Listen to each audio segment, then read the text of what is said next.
Kitab 2 Raja-Raja.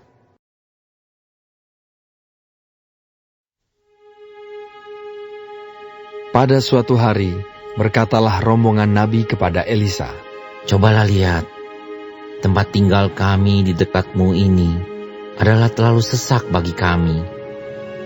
Baiklah kami pergi ke sungai Yordan dan masing-masing mengambil satu balok dari sana, supaya kami membuat tempat tinggal untuk kami." Jawab Elisa, "Pergilah."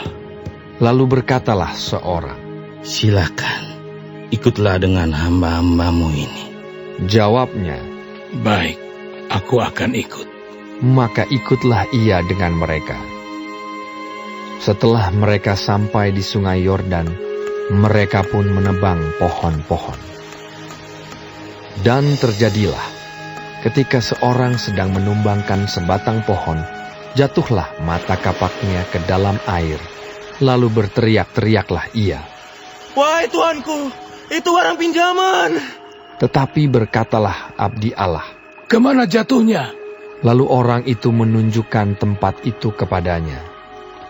Kemudian Elisa memotong sepotong kayu, lalu dilemparkannya ke sana, maka timbullah mata kapak itu dibuatnya.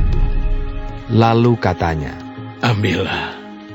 Orang itu mengulurkan tangannya dan mengambilnya. Raja negeri Aram sedang berperang melawan Israel. Ia berunding dengan pegawai-pegawainya, lalu katanya, "Ke tempat ini dan itu, haruslah kamu turun menghadang." Tetapi abdi Allah menyuruh orang kepada Raja Israel mengatakan, "Awas, jangan lewat dari tempat itu, sebab orang Aram sudah turun menghadang ke sana." Sebab itu Raja Israel menyuruh orang-orang ke tempat yang disebutkan abdi Allah kepadanya. Demikianlah Elisa memperingatkan kepadanya, supaya berawas-awas di sana, bukan sekali 2 kali saja. Lalu mengamuklah hati Raja Aram tentang hal itu. Maka dipanggilnyalah pegawai-pegawainya, katanya kepada mereka, "Tidakkah dapat kamu memberitahukan kepadaku, siapa dari kita memihak kepada Raja Israel?" Tetapi berkatalah salah seorang pegawainya, "Tidak, Tuanku Raja, melainkan Elisa, nabi yang di Israel. Dialah yang memberitahukan kepada Raja Israel tentang perkataan yang diucapkan oleh Tuanku di kamar tidurmu." Berkatalah Raja, "Pergilah melihat, di mana dia, supaya aku menyuruh orang menangkap dia." Lalu diberitahukanlah kepadanya, "Dia ada di Dotan." Maka dikirimnyalah ke sana kuda serta kereta dan tentara yang besar. Sampailah mereka pada waktu malam, lalu mengepung kota itu. Ketika pelayan abdi Allah bangun pagi-pagi dan pergi keluar, maka tampaklah suatu tentara dengan kuda dan kereta ada di sekeliling kota itu. Lalu berkatalah bujangnya itu kepadanya, "Celaka, Tuanku, apakah yang akan kita berbuat?" Jawabnya, "Jangan takut, sebab lebih banyak yang menyertai kita daripada yang menyertai mereka." Lalu berdoalah Elisa, "Ya Tuhan, bukalah kiranya matanya, supaya ia melihat." Maka Tuhan membuka mata bujang itu sehingga ia melihat. Tampaklah gunung itu penuh dengan kuda dan kereta berapi sekeliling Elisa.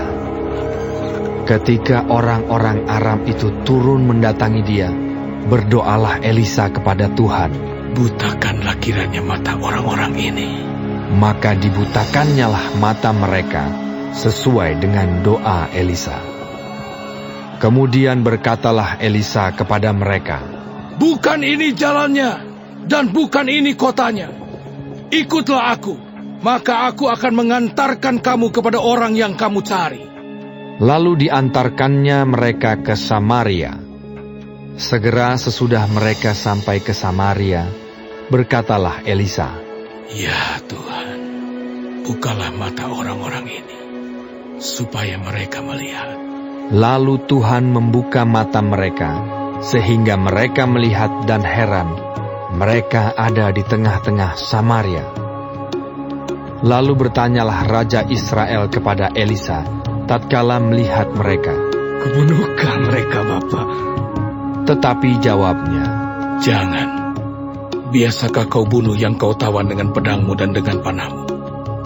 Tetapi hidangkanlah makanan dan minuman di depan mereka, supaya mereka makan dan minum, lalu pulang kepada Tuhan mereka. disediakannyalah bagi mereka jamuan yang besar, maka makan dan minumlah mereka. Sesudah itu, dibiarkannyalah mereka pulang kepada tuan mereka. Sejak itu, tidak ada lagi gerombolan-gerombolan Aram memasuki negeri Israel. Sesudah itu, Ben-Hadad, Raja Aram, menghimpunkan seluruh tentaranya, lalu maju mengepung Samaria. Maka terjadilah kelaparan hebat di Samaria selama mereka mengepungnya. Sehingga sebuah kepala keledai berharga 80 shikal perak dan 1/4 kap tai merpati berharga 5 shikal perak. Suatu kali ketika Raja Israel berjalan di atas tembok, datanglah seorang perempuan mengadukan halnya kepada Raja sambil berseru, "Tolonglah ya Tuanku Raja!" Jawabnya, Jika Tuhan tidak menolong engkau, dengan apakah aku dapat menolong engkau? Dengan hasil pengirikankah? Atau hasil pemerasan anggur? kemudian bertanyalah Raja kepadanya. Ada apa? Jawab perempuan itu, Perempuan ini berkata kepadaku, "Berilah anakmu laki-laki, supaya kita makan dia pada hari ini. Dan besok akan kita makan anakku laki-laki. Jadi kami memasak anakku dan memakan dia. Tetapi ketika aku berkata kepadanya pada hari berikutnya, 'Berilah anakmu, supaya kita makan dia,' maka perempuan ini menyembunyikan anaknya." tatkala Raja mendengar perkataan perempuan itu, dikoyakkannyalah pakaiannya, dan sedang ia berjalan di atas tembok, kelihatanlah kepada orang banyak bahwa ia memakai kain kabung pada kulit tubuhnya. Lalu berkatalah Raja, Beginilah kiranya Allah menghukum aku. Bahkan lebih daripada itu, jika masih tinggal kepala Elisa bin Safat di atas tubuhnya pada hari ini. adapun Elisa duduk-duduk di rumahnya, dan para tua-tua duduk bersama-sama dia. Raja menyuruh seorang berjalan mendahuluinya. Tetapi sebelum suruhan itu sampai kepada Elisa, Elisa sudah berkata kepada para tua-tua itu, Tahukah kamu bahwa si pembunuh itu menyuruh orang untuk memenggal kepalaku? Awas-awaslah. Apabila suruhan itu datang, segeralah tutup pintu dan tahanlah dia, supaya orang itu jangan masuk. Bukankah sudah kedengaran bunyi langkah tuannya di belakangnya? Selagi ia berbicara dengan mereka, datanglah Raja mendapatkan dia. Berkatalah Raja kepadanya, Sungguhnya, malapetaka ini adalah daripada Tuhan. Mengapakah aku berharap kepada Tuhan lagi?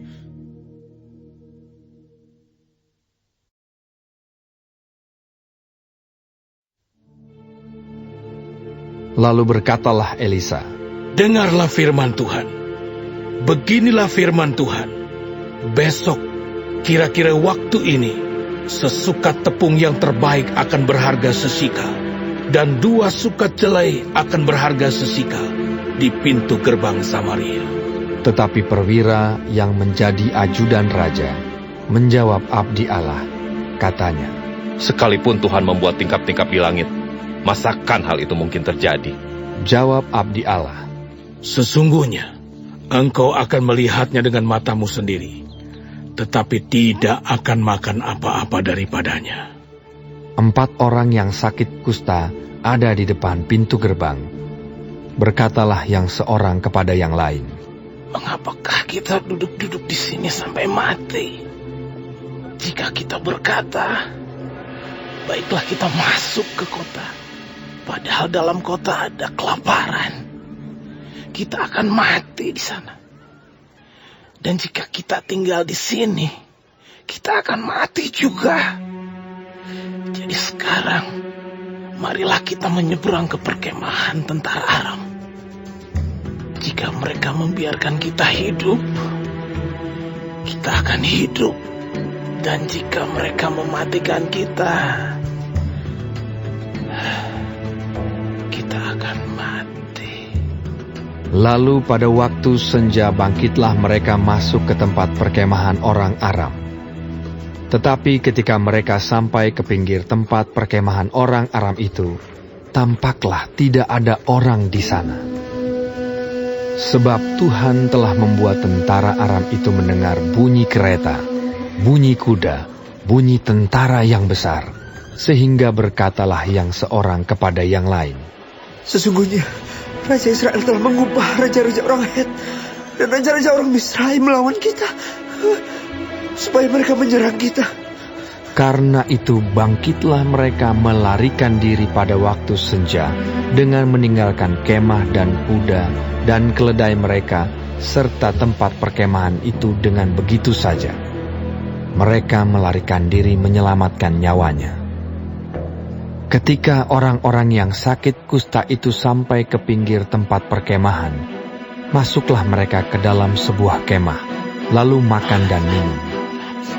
Sesudah itu mereka mengangkut dari sana emas dan perak dan pakaian, kemudian pergilah mereka menyembunyikannya. Lalu datanglah mereka kembali, masuk ke dalam kemah yang lain, dan mengangkut juga barang-barang dari sana. Kemudian pergilah mereka menyembunyikannya. Lalu berkatalah yang seorang kepada yang lain, "Tidak patut yang kita lakukan ini. Hari ini ialah hari kabar baik. Tetapi kita ini tinggal diam saja. Apabila kita menanti sampai terang pagi, maka hukuman akan menimpa kita. Jadi sekarang, marilah kita pergi menghadap untuk memberitahukan hal itu ke istana raja." Mereka pergi, lalu berseru kepada penunggu pintu gerbang kota dan menceritakan kepada orang-orang itu. Katanya, "Kami sudah masuk ke tempat perkemahan orang Aram. Dan ternyata tidak ada orang di sana. Dan tidak ada suara manusia kedengaran. Hanya ada kuda dan keledai tertambat. Dan kemah-kemah ditinggalkan begitu saja." para penunggu pintu gerbang menyerukan dan memberitahukan hal itu ke istana raja. Sekalipun masih malam, raja bangun juga, lalu berkata kepada para pegawainya, "Baiklah, aku terangkan kepadamu apa maksud orang Aram itu terhadap kita. Mereka tahu bahwa kita ini menderita kelaparan. Sebab itu, mereka keluar dari tempat perkemahan untuk menyembunyikan diri di padang. Sambil berpikir, apabila orang Israel keluar dari dalam kota, kita akan menangkap mereka hidup-hidup. Kemudian kita masuk ke dalam kota." Lalu salah seorang pegawainya menjawab, "Baiklah, kita ambil 5 ekor dari kuda yang masih tinggal di dalam kota ini. Tentulah keadaannya seperti seluruh khalayak ramai Israel yang sudah habis mati itu. Biarlah kita suruh saja orang pergi, supaya kita lihat." Sesudah itu mereka mengambil 2 kereta kuda. Kemudian raja menyuruh mereka menyusul tentara Aram sambil berkata, "Pergilah melihatnya." Lalu pergilah mereka menyusul orang-orang itu sampai ke sungai Yordan. Dan tampaklah seluruh jalan itu penuh dengan pakaian dan perkakas yang dilemparkan oleh orang Aram pada waktu mereka lari terburu-buru. Kemudian pulanglah suruhan-suruhan itu dan menceritakan hal itu kepada raja. Maka keluarlah penduduk kota itu menjarah tempat perkemahan orang Aram. Karena itu, sesukat tepung yang terbaik berharga sesikal, dan 2 sukat jelai berharga sesikal, sesuai dengan firman Tuhan. Adapun raja telah menempatkan perwira yang menjadi ajudannya itu mengawasi pintu gerbang. Tetapi rakyat menginjak-injak dia di pintu gerbang, lalu ia mati sesuai dengan perkataan abdi Allah yang mengatakannya pada waktu raja datang mendapatkan dia. Dan terjadi juga seperti yang dikatakan abdi Allah itu kepada raja. 2 sukat jelai akan berharga sesikal, dan sesukat tepung yang terbaik akan berharga sesikal. Besok, kira-kira waktu ini, di pintu gerbang Samaria. Pada waktu itu si perwira menjawab abdi Allah itu, Sekalipun Tuhan membuat tingkap-tingkap di langit, masakan hal itu mungkin terjadi? Tetapi Elisa berkata, Sesungguhnya, engkau akan melihatnya dengan matamu sendiri, tetapi tidak akan makan apa-apa daripadanya. Demikianlah terjadi kepada orang itu. Rakyat menginjak-injak dia di pintu gerbang, lalu matilah ia.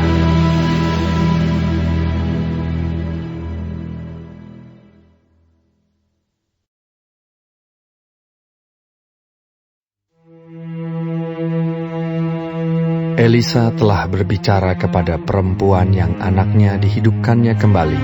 Katanya, Berkemaslah, dan pergilah bersama-sama dengan keluargamu, dan tinggallah di mana saja engkau dapat menetap sebagai pendatang.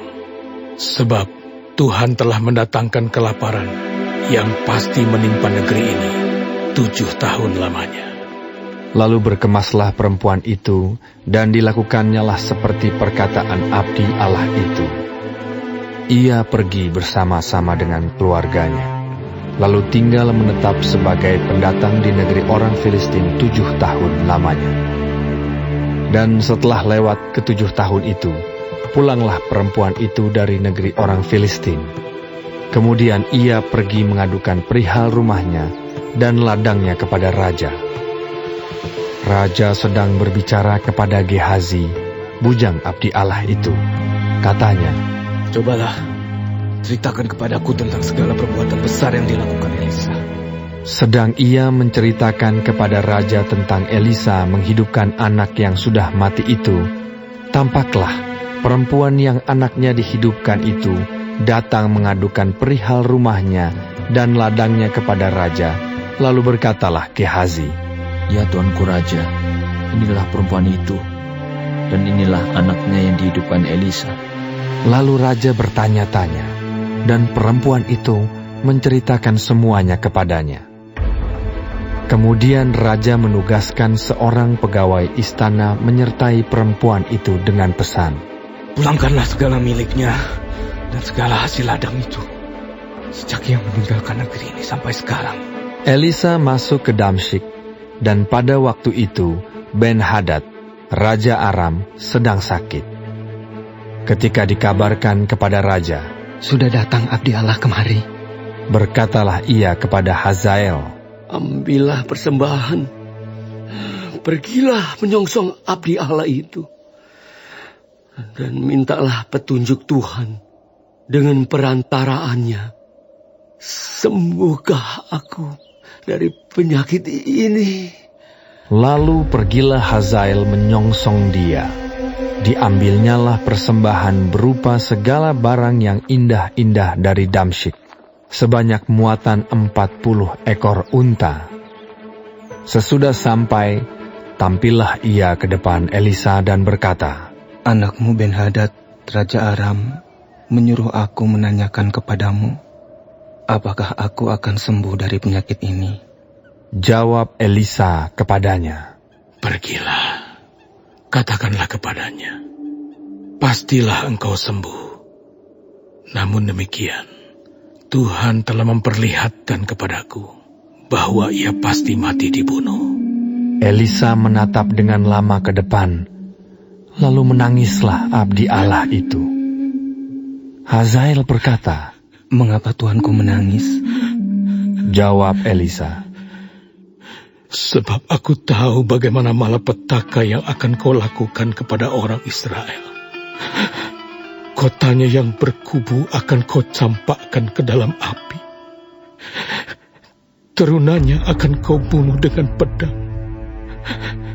Bayinya akan kau remukkan. Dan perempuannya yang mengandung akan kau belah. Sesudah itu berkatalah Hazael, "Tetapi apakah hambamu ini, yang tidak lain dari anjing saja, sehingga ia dapat melakukan hal sehebat itu?" Jawab Elisa, Tuhan telah memperlihatkan kepadaku bahwa engkau akan menjadi raja atas Aram. Lalu ia pergi dan meninggalkan Elisa. Dan setelah ia sampai kepada tuannya, berkatalah raja kepadanya, "Apakah dikatakan Elisa kepadamu?" Jawabnya, "Ia berkata kepadaku bahwa pastilah engkau sembuh."